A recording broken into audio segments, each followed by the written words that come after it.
Hey guys, I just wanted to show you real quick how you can log into a Zoom meeting. Now I'm doing this from a desktop, and so it looks a little bit different.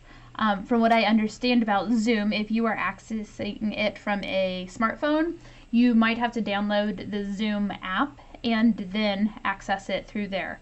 I believe when you download the Zoom app, you will be prompted to create an account, and so I always just use my email and my generic password to log in, but that way you would be able to log in from your phone. Now this is showing you what it would look like from a desktop. So if I want to access it, I'm going to click on my link right here that my teacher has sent me. Then when it prompts up here, I'm going to say open Zoom meetings. And I will patiently wait.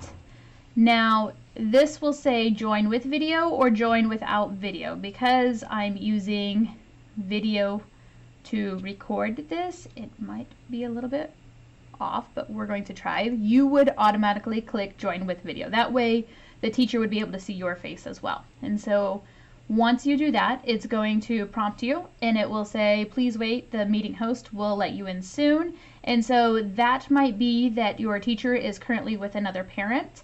Don't close out of this box or anything. You just let it set there and then they will eventually let you in. And now this is where I'm going to join with computer audio is what you will hit.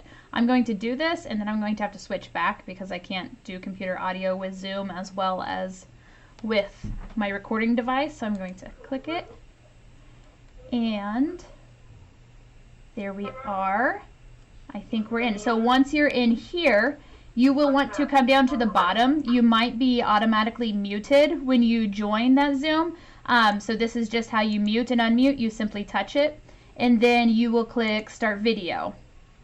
I actually can't start my video because I'm recording this with my camera, but you will be able to start it just fine. And this is just what Zoom would look like. Then your teacher will be able to walk you through and share all the wonderful things about your child. So thanks for listening.